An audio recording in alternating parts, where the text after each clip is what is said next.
Buonasera e benvenuti a Sette Sera. Concludiamo questa settimana prendendoci cura della nostra bellezza, ma soprattutto della nostra salute. E allora questa sera ho chiamato due specialisti della bellezza sana, ve li presento subito. Allora, buonasera e benvenuta a Dvora Ancona, medico chirurgo, professore all'Università di Pavia, specialista in estetica, direttore del Centro Medico Iuva. Grazie mille. E buonasera anche allo stilista del capello, all'esperto della cura dei capelli, Gibian. Buonasera, ciao, buonasera benvenuto. a tutti. Allora, tutto bene? Benissimo, felicissima di avervi, perché quando si parla di bellezza, ma soprattutto di bellezza in salute, è un privilegio potervi avere. Allora, vediamo subito.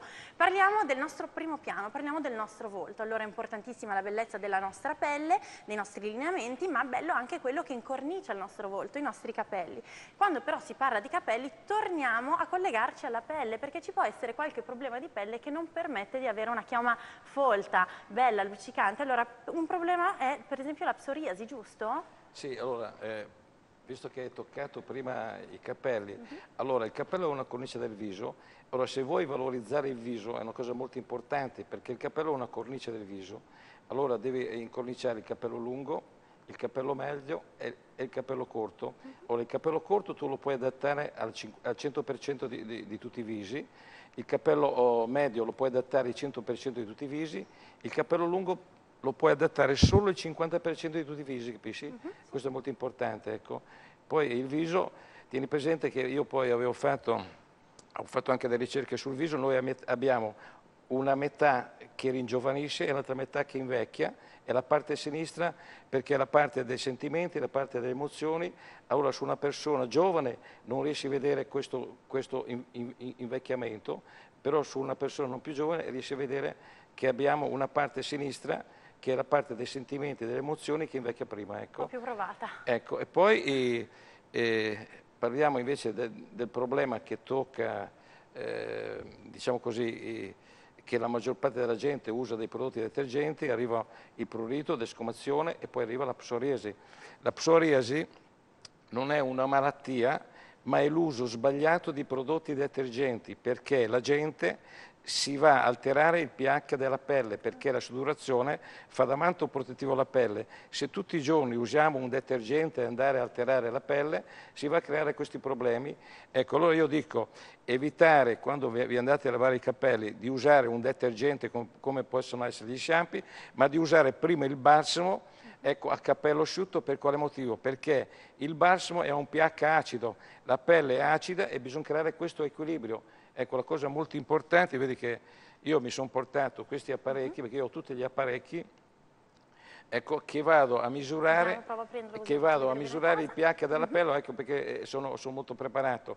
Anche quando avete il problema del prurito, tagliate un limone, ecco, passatevi il limone in testa, perché il limone è un pH 2,8, un pH acido, che ti va a creare protezione al cuoio capelluto e al capello. Il capello è acido, allora di non andare a usare detergenti che lo vai a detergere, che mi chiude lo squame al capello e il balsamo e non lo shampoo. Questo è molto importante. Sì. Allora usatemi prima il balsamo e poi lo shampoo dopo. Certo, che va a chiudere. Sono stato chiaro? Chiarissimo. Se avete dei problemi telefonate qui a noi. Assolutamente, ma ecco. No, poi tra l'altro voi tornerete a spiegarci periodicamente, così almeno siamo più belli e più in forma. Allora, visto che abbiamo detto che il viso invecchia a fasi differenti, prima una parte del viso, poi l'altra, poi insomma non siamo mai in armonia perfetta, allora cerchiamo di capire come si può intervenire. Si parla spesso di medicina estetica, stasera io vorrei definirla al meglio insieme a lei. Allora, dammi pure del tuo tranquillamente. Medicina estetica intanto è medicina e chirurgia, ovvero è un medico chirurgo che si occupa della medicina, ovvero di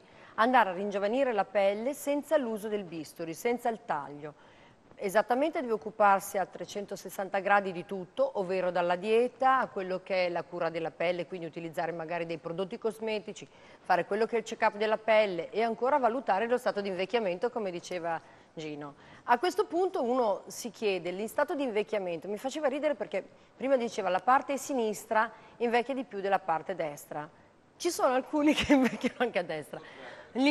No, nel senso che ha ragione perfettamente, però molte volte il segno dell'invecchiamento è dato anche da come noi, io parlo di visi, non parlo naturalmente di capelli, da come noi dormiamo, perché la piega del sonno può lasciare veramente dei grandi segni. Non so se noterete che dalla parte dove dormiamo guardiamo il lato verso i 45-50 anni, non è il tuo caso, vediamo che questa parte sia un pochino più infossata. Questa è una tecnica che serve perché va a ringiovanire l'occhio tramite un laser. Praticamente noi andiamo a girare, col laser andiamo ad agire tutto intorno a quello che è l'orbita e si va a fare una vera e propria apertura dell'occhio. Quindi abbiamo una sorta di blefaroplastica senza andare a fare del taglio. Infatti come si vedeva, non è che si può rimettere. Assolutamente, rimandiamo il video perché che abbiamo appena visto. ecco, grazie mille. Perché come si può vedere? Tramite questo laser, vedete, non c'è né sanguinamento né niente, però la pelle ringiovanisce perché l'effetto del laser, andando a scaldare la pelle, è proprio quello di fare questo effetto termico che determina la retrazione del collagene, ma anche la stimolazione di nuovo collagene. Quindi via le rughette, si alza il sopracciglio e l'occhio è più fresco. Diciamo che il laser va a sostituire quello che ha sempre fatto, abbiamo sempre pensato potesse fare il bisturi in questo caso. Allora, premetto che chiaramente il risultato sarà non come un bisturi, che quindi va a togliere completamente la pelle, quindi se il bisturi agisce su un 100%, in questo caso diciamo che abbiamo un miglioramento del 40-50%, ma è molto più naturale. Ma non soltanto, in questo caso abbiamo un ringiovanimento della pelle, perché la pelle viene stimolata a riformarsi. Nell'altro caso invece andiamo a tagliare i vasi, quindi comunque rimane una pelle che è quella dell'età del soggetto. Ecco perché mi piace molto l'idea di ringiovanire il volto, gli occhi, un po' tutto quello che sono anche le mani, i décolleté, un po' tutto il corpo con il laser. Benissimo, continueremo a approfondire tutte le varie applicazioni del laser perché ce ne sono tantissime. Tra poco torniamo ai nostri capelli. Allora abbiamo detto proprio all'inizio che la lunghezza del capello non è portabile allo stesso modo per tutte le persone. Abbiamo detto capelli lunghi e sono in assoluto i più difficili. Tu sei l'inventore dell'extension, allora l'espertissimo dell'extension, cerchiamo di capire in quali casi si mettono, quali sono i pro e i contro. Mi sono portato dalle foto, lei è Laura, è stata al grande fratello, ecco, e il suo desiderio è di avere i capelli lunghi nel giro di 2 ore. Ecco, vedete che nel giro di 2 ore io ho fatto questo intervento e vedete come era prima e come era dopo. Abbiamo valorizzato, ecco, in poche parole do la possibilità per 3-4 mesi di avere i capelli lunghi, ecco. Certo. Ecco, e indovinate quante ciocche abbiamo messo su? Ah, ho letto il numerino, secondo me tantissime, più di 150. 98, vedi? 98, abbiamo messo 98 ciocche. Che non è tanto, assolutamente. No. Importante? Sì. Ecco, da cosa dipendono le ciocche? La quantità delle ciocche, da cosa può dipendere? Allora, dipende, ecco, vediamo questa ragazza qui prima e dopo.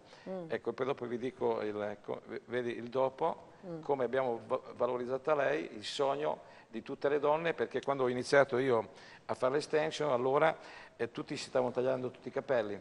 Certo, e poi si fa un taglio, si sta bene per un po' e si allora dice io avevo Fiordaliso mi dice Gibian, ti devi inventare qualcosa per allungare i capelli in fretta.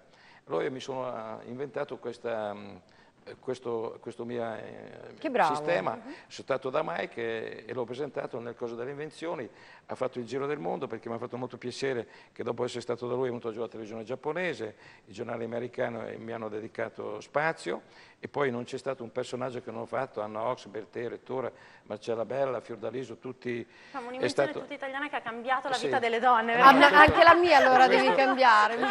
Questo mi ha fatto molto piacere perché adesso le donne hanno tutti i capelli lunghi.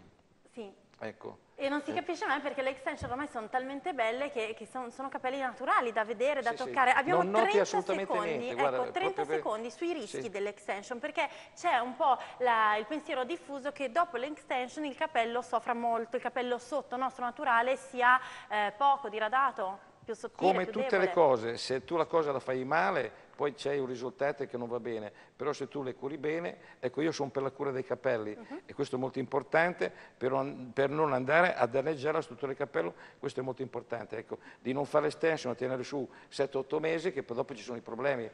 Perché le ciocchettine vengono attaccate alla cute e poi c'è questa caduta fisiologica che se poi stai molto, poi è ovvio che poi le ciocche vengono via da sola. Per cui bisogna conoscere i tempi e la qualità delle cose che si usano. Allora continueremo a parlarne della cura dei nostri capelli, ma anche della nostra bellezza tra pochissimo, subito dopo la pubblicità. State con noi.